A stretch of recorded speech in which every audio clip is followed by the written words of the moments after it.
This conference will now be recorded.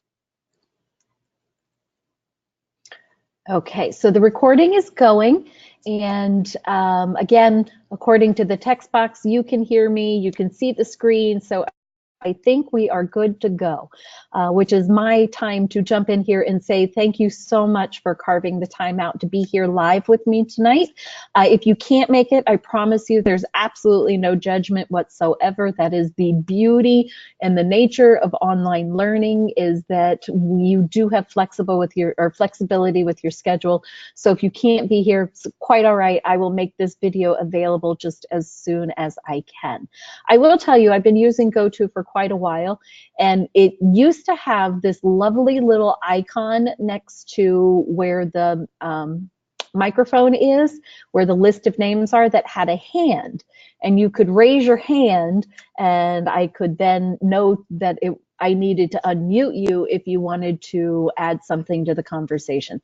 I see with this latest version that they've recently rolled out, I don't see the hand anymore. So what I'm going to ask you to do, gentlemen, is I'm hoping you would, if you would like to add anything to the conversation, I'll try to keep my eyes on the text box as best as I can. And so if you would just simply type in kind of like raise hand or would like to add, whatever it is that you would like to indicate, so I can unmute you and have you add to the conversation. Is that good? Yes? Yay? Perfect. Thank you. It's so funny. I'm so used to being in a world of emojis now. I keep looking for like the thumbs up or the smiley face, but hey, words work just as good. So sounds good, and yup is perfect. All right, so again, the formal welcome. I cannot tell you how much I enjoy being the first one to welcome you to your program courses. I know that many of you have been here for a little bit doing the gen ed classes, leading into the program classes, but you're here, yay, and I get to be the first one to say welcome. So I take that part of my job very seriously, and I genuinely mean it. So we are going to tackle, again, the week 1 content, and before we do that, we're certainly going to make sure that everybody is on the same playing field with what to expect in this course. And again, I also take a very serious part of my job is making sure that you all are prepared for the rest of the program as well, which is a big part of the intro course. So tonight what we're going to touch on is expectations, the course topics, and then what I call housekeeping, which is just essentially getting you prepared for the assignments coming up. So I included this collage of pictures along with the welcome email or message that I sent. But before we dive in, I also like to open the floor here. If anybody has any questions that they would want to ask or what you would want to know about your instructors. I know that can be a little uncomfortable sometimes. It's like, well, wait a minute. This isn't like a dating game. No, it's not. But I really do believe that a big part of this is to kind of break the conditioning that we get typically in K through 12 and other educational experiences, that the teacher's kind of over there and the students are kind of over there. This really is a partnership. And I want you all to feel as though that this is a partnership in your learning. So if there is something that you would like to know about your instructors, I'm telling you right now, it's perfectly okay for you to ask the questions that would make you feel more comfortable in this environment, since we will be working together for the next 30 days. I'll go ahead and throw in the frequently asked questions, and if you come up with something else, then by all means you can use the text box. Again, indicate that you want to actually speak, and I'll unmute your microphones. And those of you who are listening at home, if you have any questions that you come up with, then feel free to email me, message me, whatever it is that works for you. This is not a speak now or forever hold your peace. I am happy to take questions all the way through the course and even beyond. So some frequently asked questions I get from students is typically, how long have you been here? And this one I realized a while ago that I kind of choked back when I answered a little bit. I've actually been here longer than some of my students have been alive, which is kind of scary when you say it out loud. But I started at Full Sail in September of 2000. So just had my 18-year anniversary. I cannot believe it has been 18 years. This place you will probably, if you haven't already done so, you'll pick up on the fact that this is a complete and utter time warp. One minute you can feel like it's been forever, and then the next minute you blink twice and it's over and you have no idea what happened. So being here 18 years, I have worked in several different departments. MCBS, of course, has not been around for 18 years. So I taught in a general education psych class for a while, and then I taught in a master's program where I was teaching K through 12 teachers how to use media in their classroom. And then I went over to manage the faculty development department for a while. And then my most recent transition is here to MCBS. And I've been here 4 years. Again, with the time warp, I really don't know if that's true or accurate, but somewhere around there. I actually teach a second class in this program called Media Sociology.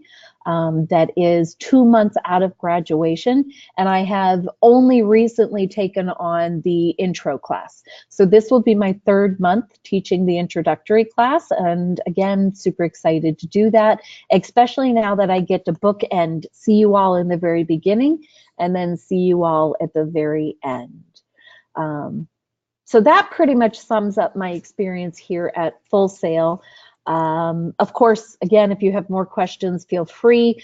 The picture, of course, doesn't encapsulate me as a whole human being, but it definitely conveys the areas of interest. I am a huge traveler. I love being outside. It kind of seems like everybody's along those lines these days, which I love. That means we're all carving out time for ourselves to really enjoy life, which is super, super important. My background is psychology. I have a psychology degree. I did work at a mental health facility for about 5 years and found that it was just a little bit too much for me. God love those people that can do that, but it was just not going to be sustainable. So left there, worked for a criminal defense attorney for a few years, and then eventually made my way here to teaching and have been here ever since. So I hope that kind of gives you a little bit of background, and again, just kind of make a little bit of a connection before we dive into the course material. So for the class, I'm hoping everybody has had the chance to go through the course overview, but again, just to make sure that we're all on the same page, I do want to touch on the most important policies that will definitely have an impact if you're not aware of them. So Ben and Derek, I'm hoping, what can you tell me about my late policy? If you want to, just type it in the text box. And if you haven't gone through the course overview yet, that's quite all right. That's exactly why you're here, and we'll definitely cover that while we're in here. But if you do know it, I would love to give you the opportunity to share that in the text box.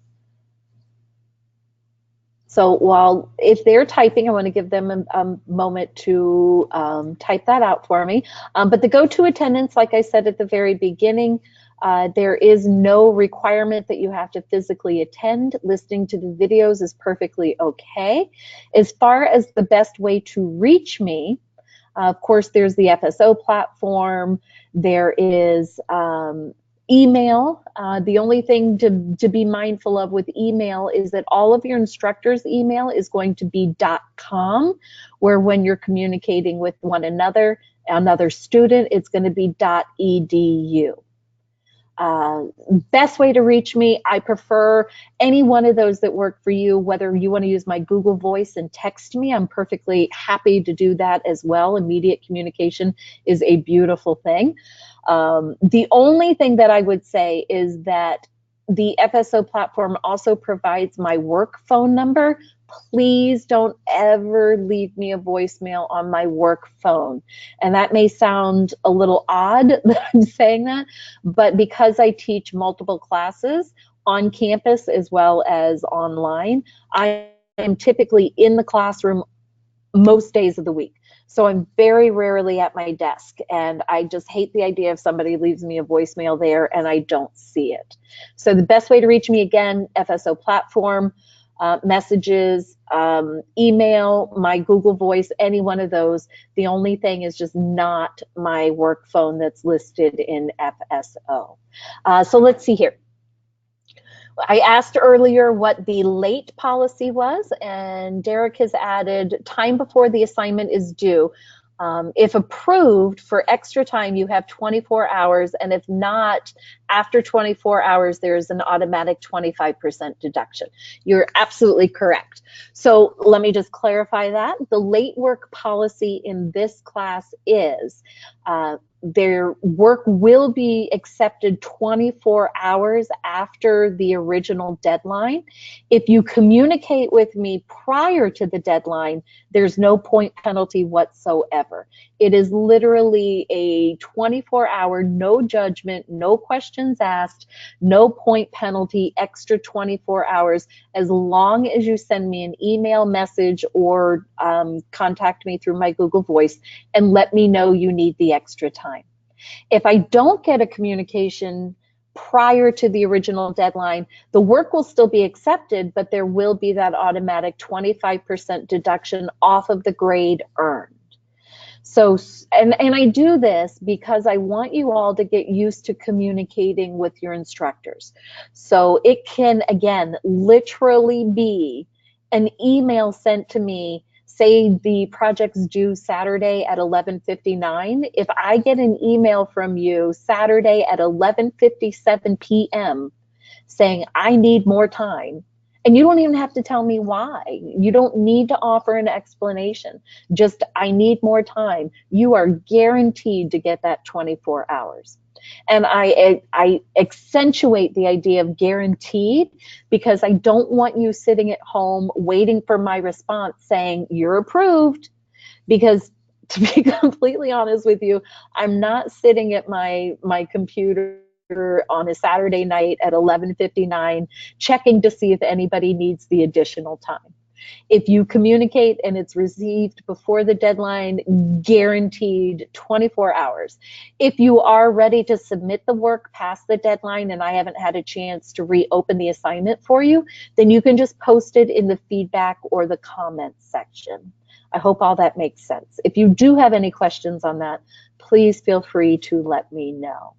The communication, what I have up here is, I really, again, I don't know what habits you have started with in the first few months of the Gen Ed classes. I'll be honest, what I typically see is students, by the time they reach their core degree classes, they've kind of broken the habit of checking their FSO page on a daily basis for messages. And that is something that is super important to start doing again. Your instructors will use that message box frequently, so you definitely want to check your FSO messages on a daily basis. And if your instructors do post anything, you'll want to respond within 24 to 48 hours. A lot of times I know some students are in the position to where they don't necessarily jump on FSO until the weekend, when they can finish their work. And that's really going to set you at a huge detriment to you. So make sure that on a daily basis, you're jumping into FSO. Make sense? We're good? For the non-weighted activities, all that means is your classes on FSO are also going to include things like content reading or this video once it becomes available and archived. Those don't have a grade associated with it, but it's super important that you go in there, review the information, and then click completed. So even if it doesn't have a grade associated, it's non-weighted, you'll still want to make sure that you get in there because this is the information that provides the whole picture. Oh yay, Ben did find an emoticon for me. I see a thumbs up. I did. That must be with the new version. I didn't know they had that. That makes me very happy. Okay.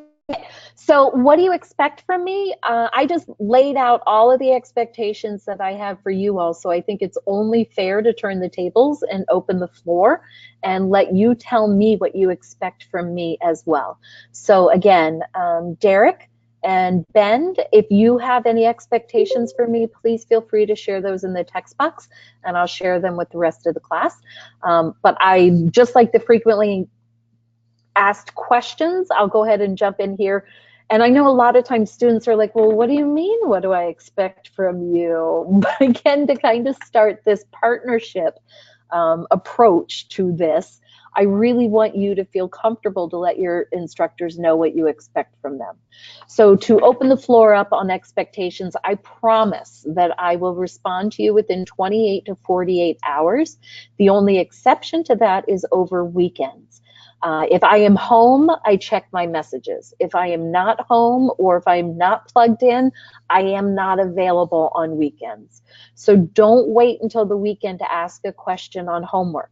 You'll want to make sure that you're reading through your assignments on Monday so you have plenty of time to ask questions and have time for your instructors to be able to respond.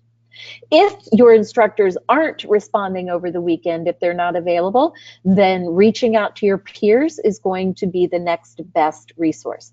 They actually might be an even better resource because they're completing the same project. So definitely don't be shy to reach out to them if you're not hearing directly from me and you have the question over the weekend.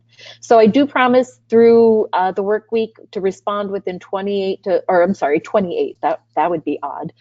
24 to 48 hours.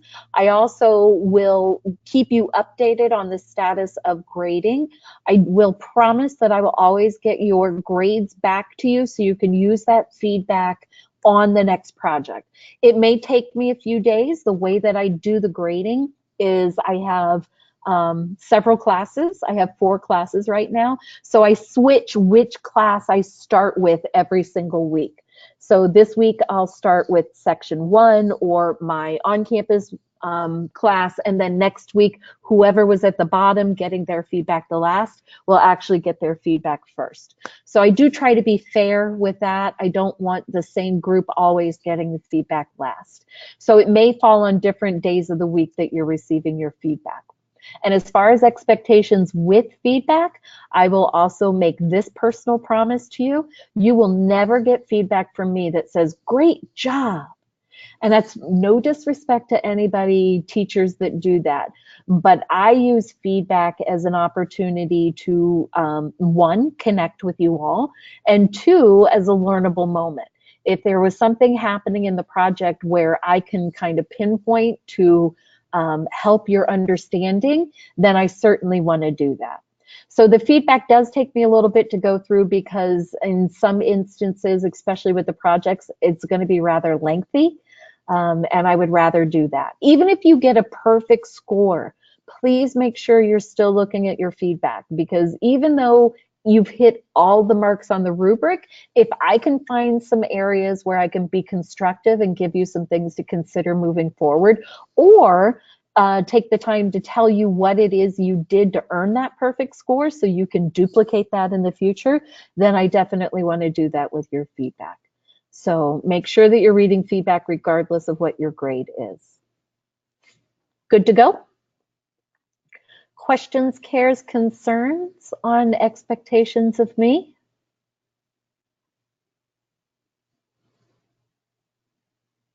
Okay, Ben is saying, I just really want the expectations for each assignment to be very clear. I believe an example assignment is very beneficial, not entirely expected, but greatly appreciated. And Ben, you know, I'm not going to say that I disagree with you at all on the example, but unfortunately, since I've only been teaching this class for 3 months, well, this is actually my 3rd month.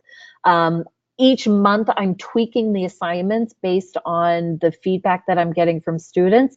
So I really don't have the examples right now because the assignments that are this month may be different than what I had in month 1 and month 2.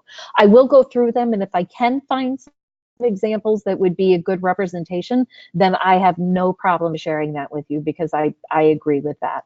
As far as the instructions and the expectations being very clear, the biggest advice that I can give you on the projects themselves is the rubric is going to be your best friend. I'm not saying strictly stick with only the rubric. I have some students that are really wanting to go above and beyond, and that's great. So you can go above what the rubric criteria is, but you don't ever want to do something in lieu of what the rubric says.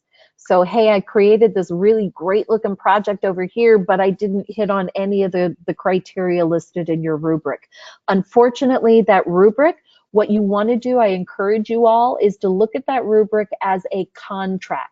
These are the things that are absolutely required from your quote boss or client. I even recommend going through the rubric before you start your project, so you know exactly how you're going to be graded, and then again right before you submit it, to make sure that you use it as kind of like a checkoff list to make sure you hit everything. Now again, if you want to go above and beyond so you can take more out of this than just the simple assignment, then of course you're encouraged to do that. But definitely use that rubric. It is your best friend. The other thing that I would say is, after teaching for 18 years, I get that because it makes sense to me does not mean it's going to make sense to every other person that reads those instructions. So again, I really encourage you to go through them on Monday and pick out the areas that you're not quite sure of, and get in touch with me so I can walk you through it or clarify it in a different way. There are going to be there are going to be quite a few activities throughout the month that are probably going to be a little uncomfortable for some people, because I don't have very step-by-step instructions. Those activities aren't going to be worth a big portion of your grade, and the intention of it is more for you to be able to process the information, not necessarily meet a requirement that I'm outlining. The fear setting is a great example of that, if you've read through the fear setting yet. And if you haven't, we'll talk about it before we leave here and you'll know exactly what I'm talking about. But each week there is going to be a weekly project. Those are the ones that are really rubric driven. And if you don't understand what it is that I'm looking for, then definitely get in touch. I hope that helped touch on that, Ben. And I appreciate you using the text box to let me know what you're thinking. Because if you have a question or a comment, I guarantee you're not the only one. So thank you for sharing that. Okay, so the overall themes of this month is essentially going to be setting the foundation for creating media analysis, media strategies, and really diving into your target audience. These are all things that you're going to dive deeper in future classes. So please know the level of expectations for this is just creating the basic foundation. After the intro class, there's going to be no assumption that you can go out there and get hired by a company to create the most in-depth analysis and create the most in-depth media strategy by doing the research on your target audience. Of course, there will be a level of expectation that you're ready to dive in deeper in future classes, but please just understand that this is really just creating the foundation for you. The other part of it I've kind of mentioned before is setting those really productive habits. Like if you're not in the habit of checking the FSO messages on a daily basis, please make sure you start doing that, or your email, or any kind of communication. So setting productive habits is going to be a big part of this month as well. So, and this is going to take a moment, but I want you in the text box, the lovely people that I have here. Actually, I see quite a few more people jumped in, which is fantastic. If you could, in the text box, just type for me real quick what you think the difference is between being a student versus career prep.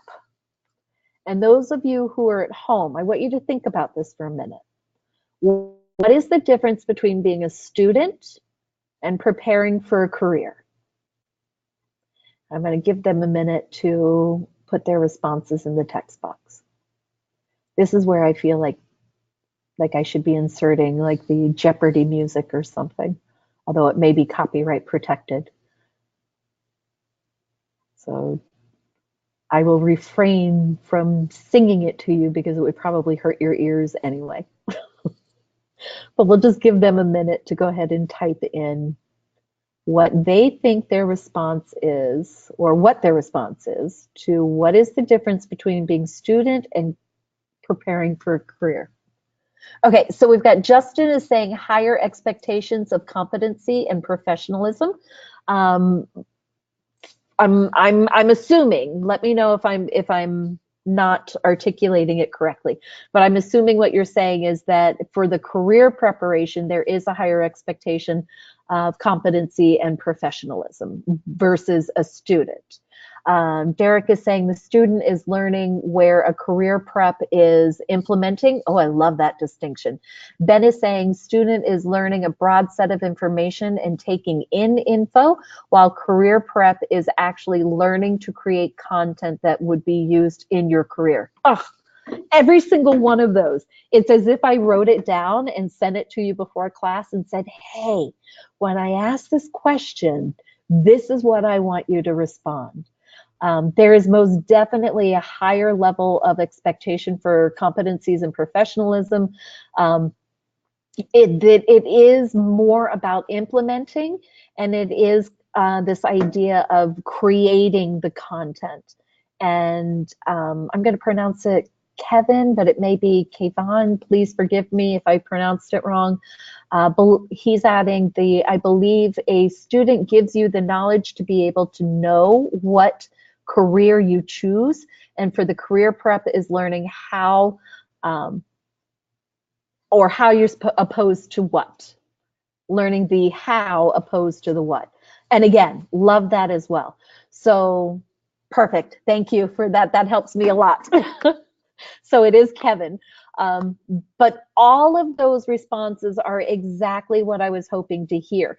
The only trick here is that now, coming into the MCBS program, I need to clarify that we are going to blend both of these.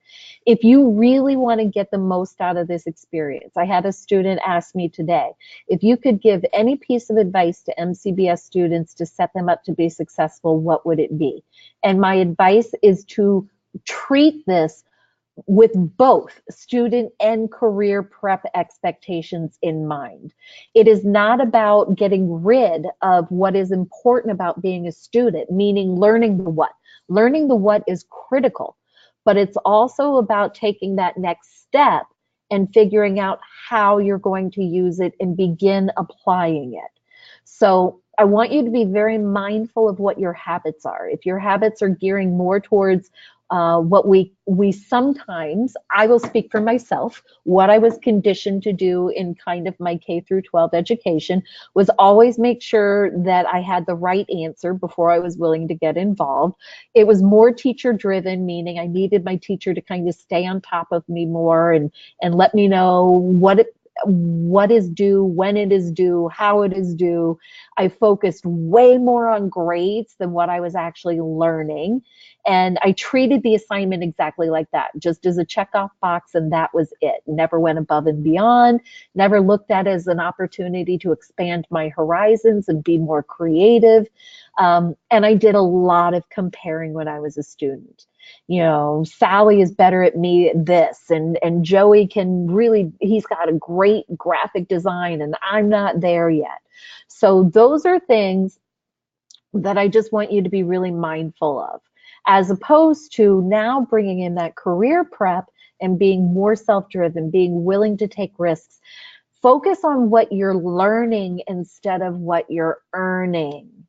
And I know that that sounds like a cheesy little catchphrase, and I highly respect anybody who's going for high grades. I'm never trying to minimize that. But I also, after teaching for 18 years, have seen grades be detrimental. And what I mean by that is I've heard countless times where students will say, I can't believe I invested all that time and energy and I only got a C. Why did I invest all that time and energy? And my response is, well, you invested all that time and energy for the learning. Just because an arbitrary letter or number grade doesn't necessarily reflect what you were hoping to get, that doesn't mean you didn't learn. So if we can begin, and I'm not saying don't go for high grades, don't misinterpret me. But what I am saying is if you get a grade that is a little less than what you expected, don't let that be the value. The value was what you learned in the process. So I'm not going to totally get on my pulpit with that, but I think you understand where I'm coming from with that. So Kevin is also saying in the text box, I liked the intro to Full Sail video where it was saying people come here not to learn how to be creative, but to learn how to apply it. Absolutely, Kevin. That is one of my favorite lines out of that video, is because it's not that all of us can always improve in how to be creative, but the real juice of it, the real value of it comes when we start applying it, and when we know that we can absolutely leverage whatever technique it is that we're learning in things that are going to help us in our careers. So to me, that's the biggest trick, is that we have a tendency to look at classes like these 4-week little isolated events that happen one after another, after another, after another. And to really get the most out of this experience, don't look at it that way. Look at how you can pull, like creative presentations. You know, when you guys do a presentation for this class, you should be pulling from what you learned in design, in keeping it simple, in choice of colors, in engaging your audience, all of those things, and use that all the way throughout your time here and well beyond. So these aren't just little isolated, 4-week intervals. This is your career prep. And again, I will not drone on any longer about that. I think you get that. But just be mindful of the choices you're making and which one of these, if you're not falling into the career prep and only sticking with student, or if you're forgetting the importance of learning it all, how important it is to keep that student as well. So this idea of looking back on the heels of what I just said, I do want you to look back and see how you tackled your first few months and see if there were any habits that you would like to challenge yourself in, really making sure that you change anything that's going to set you up to be the most successful as possible. And then also, like I was just mentioning, the idea of bringing what you learned in creative presentations through all of your any design or keynotes or PowerPoints or any presentation materials you're going to be doing now. So think about what habits that worked for you that you want to hold on to, what habits you would like to change to make sure you're setting yourself up to be successful, and looking forward, how can you continuously apply this stuff? So another way that's going to encourage you all to really start diving into this stuff and really hopefully get connected with the program is I'm having you all design your own MCBS survival guide this month. I think we're going to be spending 2 weeks on building this, and it's going to be curtailed specifically to you. I can share all the tips and tricks in the world, but if it doesn't speak to you personally, then it's not gonna become one of those habits. It's not gonna be something that you will continuously do. So the important part is to find something that's going to work for you. Case in point, if you can relate to this as a desktop, then maybe there's something we should do about that this first month. Some of you will look at that and think, oh, heck no, that would never, ever, ever happen to me. But as you go through the program, and you're working on assignment after assignment after assignment after assignment, next thing you know, this very well could be your desktop given everything that you're going to be asked to do. So what I would recommend doing is, again, figure out a way to make sure that you can stay organized with your desktop. And that it may sound silly, but I'm going to tell you right now, there's not a month that goes by where I don't have a student in one of my classes submit the wrong file. Uh-oh, shoot, I didn't mean to send that. I meant to send this one. And that's a direct consequence of not being organized, making sure that you're naming your files something that is completely describes what the document or what the file is. I had a student in class earlier today. We were talking about desktops and stuff, and he's like, yeah, I have folders that are called like stuff one, stuff two, and I don't want to combine the stuff, so I have different stuff folders. and we can laugh at it, but to be honest with you, that's the kind of things that can really trip us up. So making sure that you're, again, naming your files in a way that will help you stay organized, using your desktop to stay organized. It may not seem real important right now since it's your intro class, but I'm telling you, as you go through, super important that we do that. So this is going to be part of your creating your own survival guide. Also, time management tips. Time management tips are one of those things where I can preach to the choir what works for me, but that doesn't mean it's going to work for you. Everybody has a different system. So the important thing is that you go out there and do research and find a system that's going to work for you. Because in this accelerated pace, time is the one thing that I see comes back and bites people in the butt over and over and over and over. So getting a time management system in place is going to be super helpful. One of the requirements with your survival guide is to create a month at a glance. And what I really want to point out here is I don't just want the month at a glance to have, what day the assignments are due and what day the go-to is being held. I really want you to plan out what day you're going to be reviewing the assignments, what day you're going to start working on the work, what day, even though if it's due on Saturday at 11:59, are you going to give yourself a cutoff time of Saturday at noon instead to eliminate a lot of unnecessary stress? If you have a lot of other things going on in your life, wouldn't it be more practical to have that on one calendar instead of having 3 or 4 different calendars? So as you're doing this assignment, you don't have to add super personal stuff if you don't want me to know about it. But just say, just carve the time out in the calendar so you know that there's something happening there and you can plan accordingly. Does that make sense? Yay. So these are the first few things that are going to be part of the building your own survival guide for MCBS, and there's quite a few others as well. So make sure that you go through the instructions carefully and let me know if you have any questions on building your own survival guide. So this essentially just pretty much just captures reality. I think we all start these programs with the best intentions and we think we're going to be able to start from point A to point B, and then reality just kind of, rears its ugly head. So what I really try to get in students to focus on is not to focus on perfection and not to focus on what your anticipation or what you expect out of it, but really be resilient and be able to pivot when life does throw things your way. Understand that the reality of this program is going to be a lot messier than what you expect. And that's not to discourage you, that's to prepare you.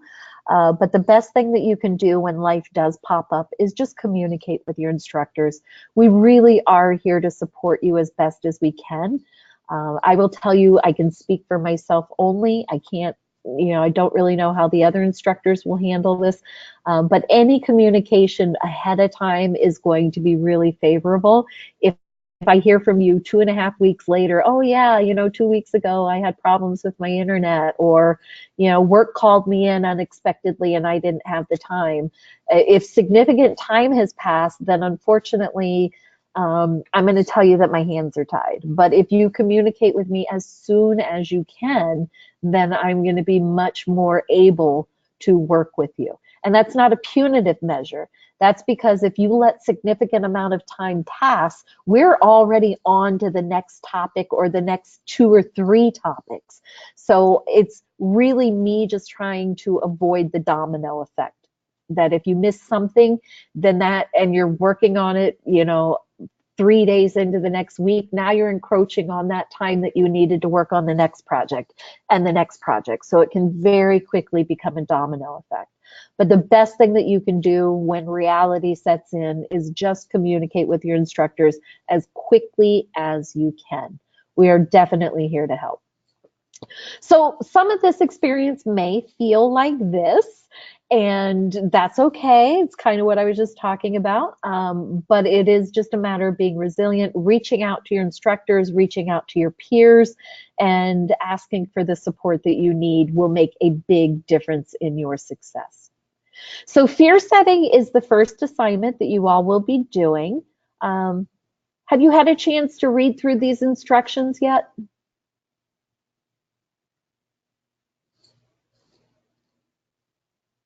Okay, Ben, you have. Yes, yes, yes. Perfect. Yay! Some people have already even finished theirs, which is fantastic. That's great. I'm a huge fan of you all finishing work early, not because it impacts me, but because it really eliminates a lot of stress on your end. I'm also a huge fan of trying to carve out a day during the weekend where you can totally disconnect, reconnect with your family, or whatever else it is that you find really important.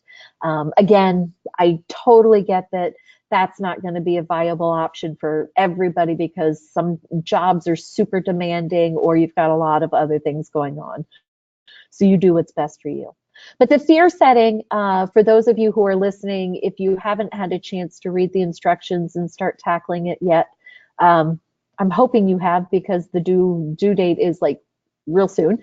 But I start with the fear setting as the TED Talk kind of touched on, is I am a really big believer that if we don't acutely pay attention to what those fears are in us, they will undermine. So we have a tendency to want to jump in and do the goal setting right away, and that has the best intention. But until you address the chatter in the back of your mind, that chatter can very well undermine whatever goal setting you have set up for yourself. So in asking you to do this fear setting, I promise you it's not about trying to elicit any dramatic responses or any judgment. It really is just about you addressing what it is that could possibly undermine you moving forward. So I really appreciate you all being willing and open to doing this because it is an odd assignment. I have no problem admitting that. But I do think that it's really worthwhile. I actually got a message from a student today that was in my class 2 months ago and said, I have a confession to make. When you asked me to do that fear setting thing, I kind of thought, well, gosh, that's weird and stupid. And I don't even know why she's asking me to do this. And he says, and flash forward to today, I got offered an internship, and all of a sudden the what ifs started in my head. Well, what if I'm not good enough? Well, what if I don't have the skills yet? Well, what if I won't be successful at it? He said, and I immediately started practicing what was taught in that TED video on addressing my fears and focused on it with a much more stoic perspective. And I'm taking the risk and I'm going to do the internship and I'm not afraid anymore. So that's just one story. And I don't expect everybody in here to have that epiphany of a moment. But there is purpose behind this assignment is essentially what I'm trying to say. So let's see here. I'm being asked what exactly is being, or what do I want out of the fear setting? There are two different parts.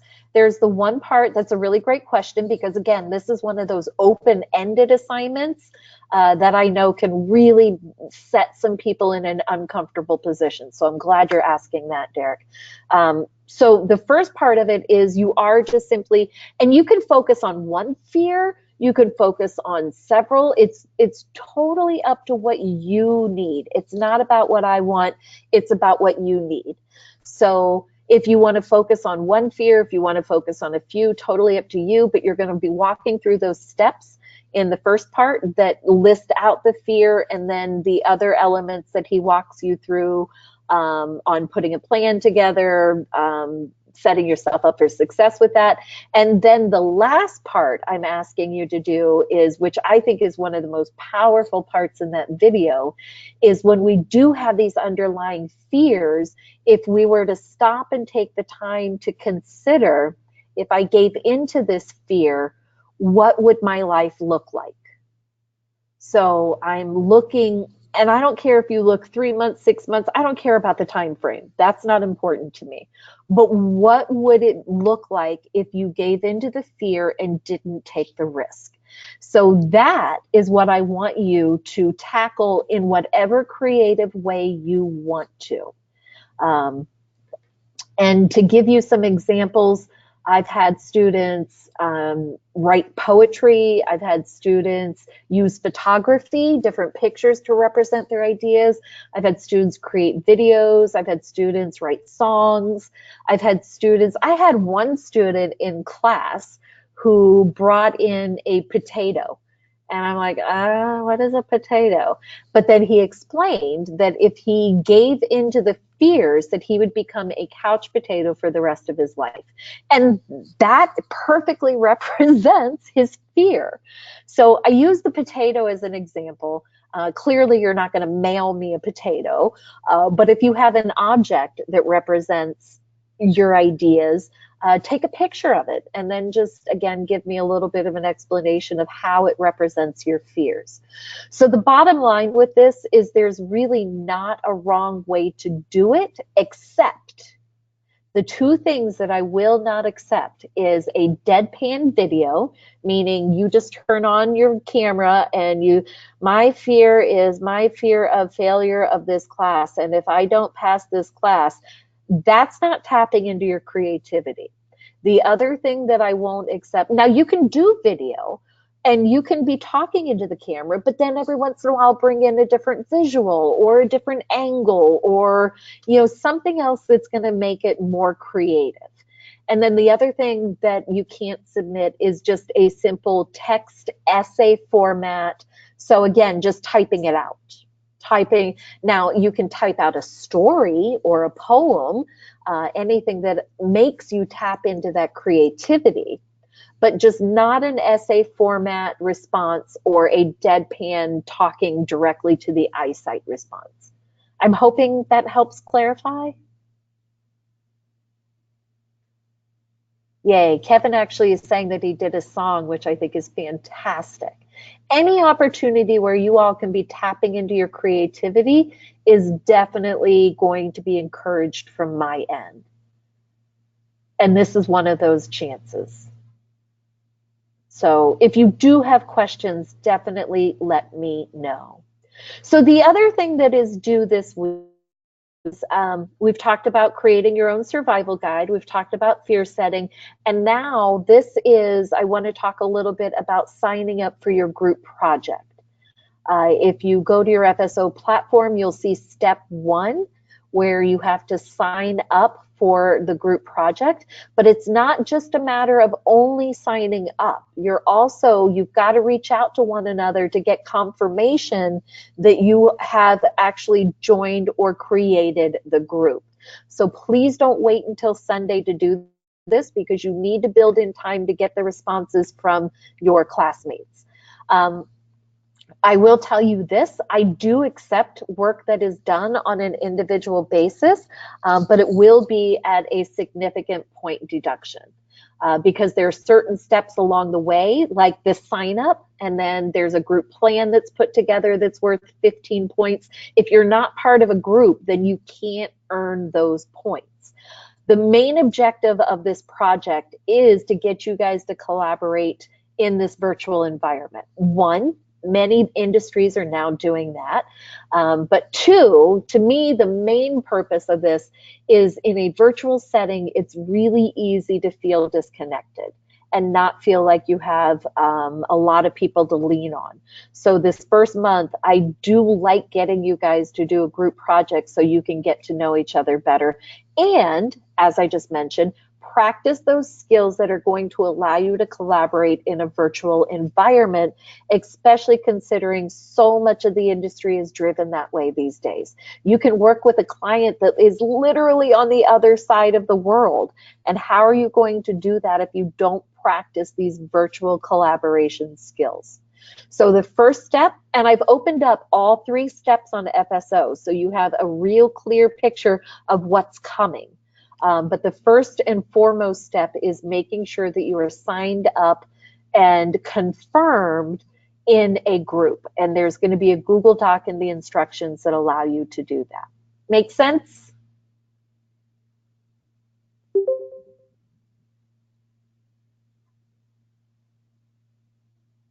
Sweet.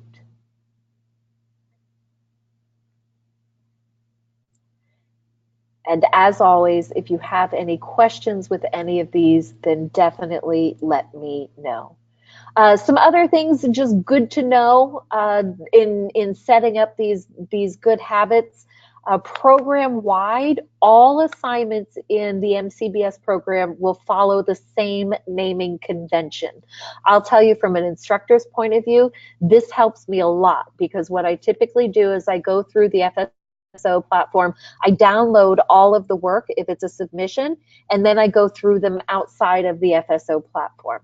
And so if it's not following the naming convention and then you also forget to put your name on whatever it is that you submitted, I have no idea whose work that is.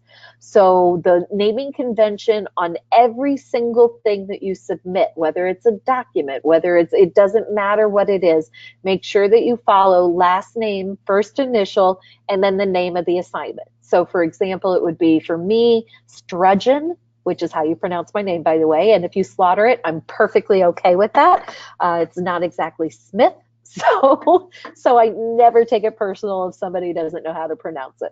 But there's Strudgeon B fear setting is how I would use the naming convention for the fear setting assignment. So again, that's every single class you have from here until graduation in MCBS. The discussion boards, a tip that I would recommend is type out your responses in a Word or Pages document. That way you can use the spell check and grammar check. You can also, I learned this the hard way. I did my master's degree online in an accelerated program, so I totally get what you guys are going through. And there was one time I was working on my discussion board, and I had spent probably 2 hours between doing the research and then formulating my analysis and doing all of this stuff. And 2.5 hours in, the platform crashed, and I lost all of my work. So through my pitfalls, I would highly recommend making sure that you type them out in a Word or Pages document. So if anything does happen with the platform, you're perfectly good, you're good to go, and then copy and paste them into the discussion board. Always put your name on the submission itself, and then if you are submitting a video, an MP4 or a .mov file, please don't ever upload the video directly. You'll always want to upload it to YouTube or Vimeo first, and then provide the link to your video. The reason for this is when we go to grade 1, the upload process is going to take you a lot longer if you try to submit that video file directly, and that can really mess you up if you're working close to the deadlines. And then also there are times that I try to access the work to grade it, and there's a 2 or 3 hour download time.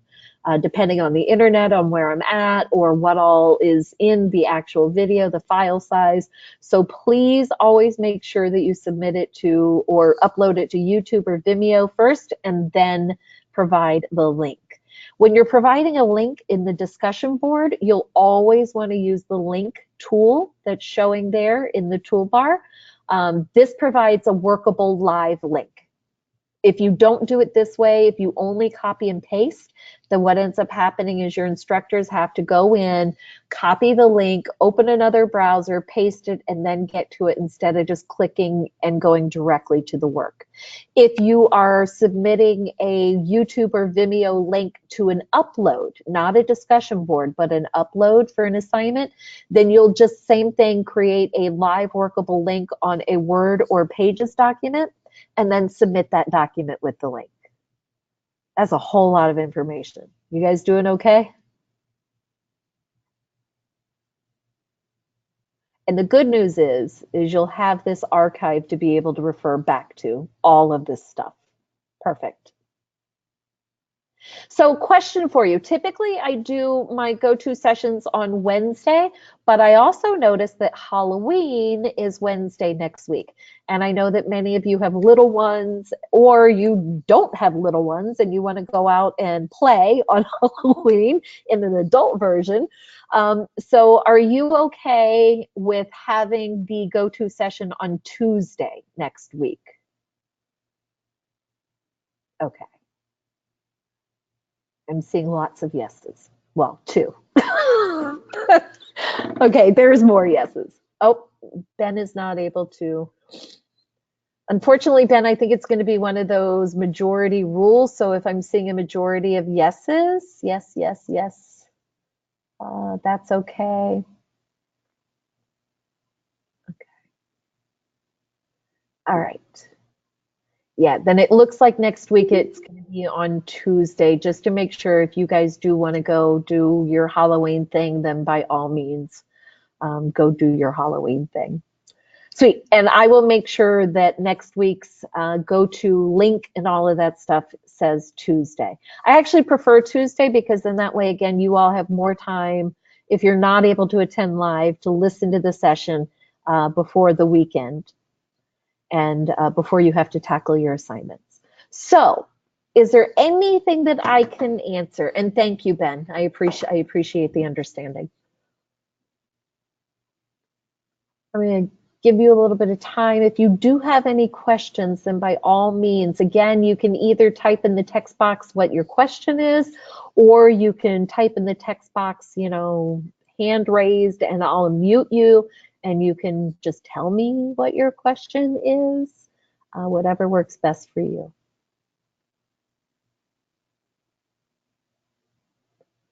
This is where that Jeopardy music would be good, or the non-copyrighted version. All right. Well, I'm going to hang out here for a minute in case somebody is mid-typing. I don't want to cut them off. But if you don't have any questions, then please feel free, to exit the session. I do want to say before you do, thank you so much for coming. I really appreciate it. Derek does have a question. If we can't make the live feed, does the due date and time change? Like, does it give more time to watch the recording? Yeah, Derek, that's a great question. Actually, I set the deadline for Wednesday just so you guys know that's where you go to get the link. I will reopen that. As soon as I post the video, the archived video, I reopen each one of the weekly content sessions throughout the entire month. So then that way you can access the link whenever you need or want to. But that's a great question. So the first click completed on that is just indicating that you know when and how to access the session. And then it'll be reopened for you to access at your will after that. Perfect. All righty, all. And again, same thing I said at the very beginning, this is not a speak now or forever hold your peace. So if you do have questions that come up later, as soon as we disconnect, I guarantee there's going to be somebody to be like, oh, I should have asked that. Please feel free to get in touch with me if you do have any of those moments. All righty, all. Have a great night, and thank you again for coming. I appreciate it, and I really look forward to diving in more deeply with the media analysis and that stuff next week for sure. All right. Have a great night.